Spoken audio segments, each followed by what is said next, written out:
जय श्री श्याम भक्तों, क्या आप जानते हैं कि एक बार पूरी द्वारिका का सोना, चांदी और हीरे जवाहरात मिलाकर भी भगवान श्री कृष्ण के वजन की बराबरी नहीं कर पाए थे।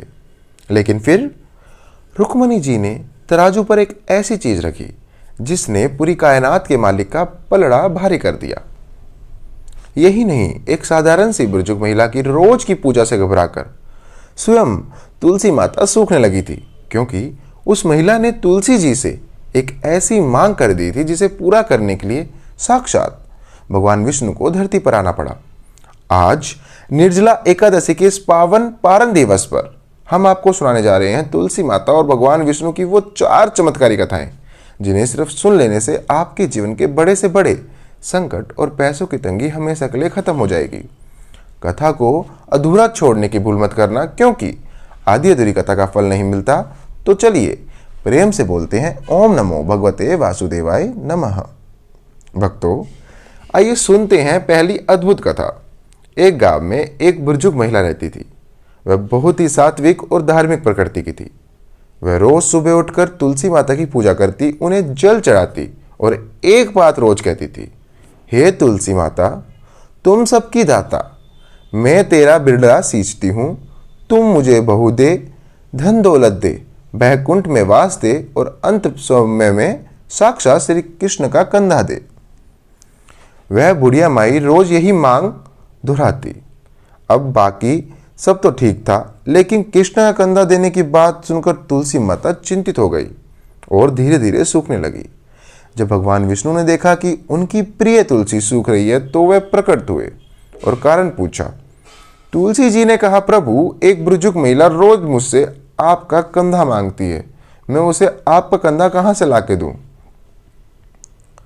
कुछ समय बाद भगवान मुस्कुराए और बोले, तुम चिंता मत करो, जब उसका अंतिम समय आएगा मैं स्वयं उसे कंधा देने जाऊंगा। कुछ समय बाद उस बुजुर्ग महिला की मृत्यु हो गई। पूरा गांव इकट्ठा हुआ, क्योंकि लोग उन्हें बहुत धर्मात्मा मानते थे। लेकिन जैसे ही लोगों ने उनका अर्थी को उठाना चाहा, वह शरीर इतना भारी हो गया कि गांव के 10 मजबूत मर्द मिलाकर भी हिला नहीं पाए। लोग तरह तरह की बातें करने लगे कि शायद यह डोकरी कोई पापी थी, इसलिए उसका शरीर नहीं उठ रहा। तभी वहां भगवान श्री कृष्ण एक बूढ़े ब्राह्मण का रूप धारण करके आए। उन्होंने लोगों से कहा, मुझे इसके कान में कुछ कहने दो। ब्राह्मण रूपी भगवान ने बुढ़िया के कान में कहा, माई उठो, मैं आ गया हूं। अपनी बहु पोता लो, धन दौलत लो, बैकुंठ का वास लो और लो अपने श्री कृष्ण का कंधा लो। इतना सुनते ही बुढ़िया माई का शरीर रुई जैसा हल्का हो गया। भगवान ने मुस्कुराकर कंधा लगाया और उन्हें बैकुंठ धाम भेज दिया। बोलिए श्री कृष्ण भगवान की जय। अब सुनते हैं दूसरी कथा, जो हमें सिखाती है कि दिखावे की पूजा और सच्ची भक्ति में क्या अंतर होता है। एक परिवार में ननद और भाभी रहती थी। ननद दिन रात तुलसी माता की नीच भाव से सेवा करती थी, लेकिन उसकी भाभी को यह बिल्कुल पसंद नहीं था। भाभी हमेशा ताना मारती, जब मेरी शादी होगी, जब तेरी शादी होगी तो बारातियों को खाने में यही तुलसी के पत्ते दूंगी और दहेज में भी यही गमला थमा दूंगी। जब ननद की शादी का दिन आया तो ईर्ष्या वश भाभी ने बारातियों के सामने तुलसी का गमला फोड़ दिया। लेकिन भक्तों, तुलसी माता की कृपा तो देखिए, जैसे ही गमला फूटा वह मिट्टी और पत्ते 56 भोग और स्वादिष्ट पकवानों में बदल गए। भाभी ने ननद को चुराने के लिए जो तुलसी की मंजरी के गहने पहने थे, वह असली हीरे सोने के गहने बन गए। ससुराल में ननद के दहेज की बहुत तारीफ हुई। यह देखकर लालची भाभी ने अपनी बेटी को भी जबरदस्ती तुलसी पूजा में लगा दिया, ताकि उसकी बेटी की शादी में भी ऐसा ही चमत्कार हो। लेकिन बेटी का मन भक्ति में नहीं था। जब उसकी बेटी की शादी हुई और भाभी ने फिर वही नाटक किया, तो मिट्टी मिट्टी हुई रही और पत्ते वैसे ही रहे। पूरी बारात में उसकी थू थू हुई, क्योंकि भगवान तिजोरी देखकर नहीं, मन की तिजोरी का भाव देखकर कृपा करते हैं। तीसरी कथा राजा अम्बरीश की है, जो भगवान विष्णु के परम भक्त थे। वह हर एकादशी का कठोर व्रत रखते थे। एक बार द्वादशी के दिन जब वह पारण यानी व्रत खोलने जा रहे थे, तभी महर्षि दुर्वासा अपने शिष्यों के साथ अतिथि बनकर पधारे। राजा ने उनके भोजन का आग्रह किया। दुर्वासा ऋषि ने कहा कि वह यमुना नदी में स्नान करके आते हैं तब भोजन करेंगे, लेकिन द्वादशी तिथि समाप्त होने में केवल कुछ ही पल बचे थे। अगर राजा प्रारंभ ना करते तो व्रत खंडित हो जाता और अतिथि से पहले भोजन करना पाप था। ब्राह्मणों की सलाह पर राजा अम्बरीश ने भगवान का चमना अमृत जल पीकर पारण कर लिया। जब द्वासा ऋषि लौटकर आए तो उन्हें अपने तपोबल से पता चला कि राजा ने उनके पहले जल ग्रहण कर लिया। वह क्रोध से लाल पीले हो गए और उन्होंने अपनी जटा में से एक भयंकर राक्षसी कृत्या पैदा की जो राजा को मारने दौड़ी। अपने भक्त पर संकट देख साक्षात विष्णु भगवान का सुदर्शन चक्र प्रकट हुआ। उन्होंने पलक झपकते ही राक्षसी को भस्म कर दिया और द्वासा ऋषि के पीछे पड़ गया। द्वासा ऋषि अपनी जान बचाकर ब्रह्मा जी और शिव जी के पास गए, पर किसी ने सुदर्शन चक्र के सामने उनकी रक्षा नहीं की। अंत में विष्णु जी के पास बैकुंठ पहुंचे।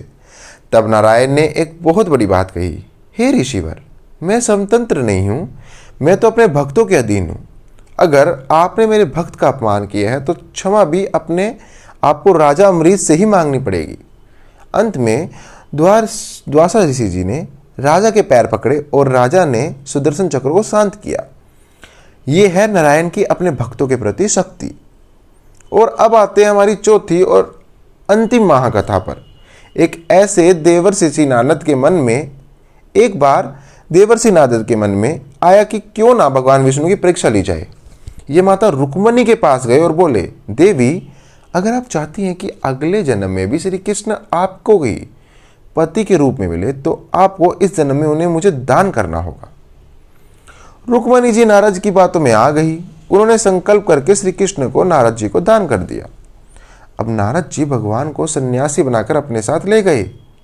जब द्वारिका की बाकी रानियों को यह बात पता चली तो वहां पे हड़कंप मच गया। नारद जी ने एक शर्त रखी, ठीक है, अगर तुम भगवान के वजन के बराबर सोना और हीरे जवाहरात मुझे दे दो तो मैं कृष्ण को छोड़ दूंगा। रानियों ने अपनी पूरी तिजोरी, सारा सोना चांदी तिजोरी के पलड़े पर लाद दिए, लेकिन पलड़ा तस से मस नहीं हुआ। पूरी द्वारिका का वैभव भी त्रिलोकी के नाथ के सामने हल्का था। रानियां रोने लगी। तभी श्री कृष्ण ने मुस्कुराते हुए रुक्मणी को इशारा किया। रुक्मणी जी समझ गई। उन्होंने पलड़े में सारा सोना चांदी हटा दिया और श्रद्धा भाव से सिर्फ तुलसी का एक पत्ता उस पर रख दिया। भक्तों, चमत्कार देखिए, वो एक छोटा सा तुलसी का पत्ता रखते ही तिजोरी का पलड़ा भारी हो गया और भगवान मुक्त हो गए। नारद जी का घमंड चूर चूर हो गया। उन्होंने माना कि तुलसी दल के सामने संसार का सारा धन तुच्छ है। तो प्यारे भक्तों, ये थी तुलसी माता और नारायण की वो परम कल्याणकारी कथाएं जो हमें सिखाती है कि सच्ची श्रद्धा से चढ़ाया गया एक तुलसी का पत्ता भी आपको भगवान के करीब ला सकता है। अगर आपको आज की ये कथा पसंद आई हो तो कमेंट में जय तुलसी माता या जय श्री कृष्ण लिखना ना भूलें। इस वीडियो को लाइक करें, अपने परिवार के साथ शेयर करें, शेयर करके अपने पुण्य के भागीदार बने। मिलते हैं अगली दिव्य कथा में, तब तक के लिए राधे राधे।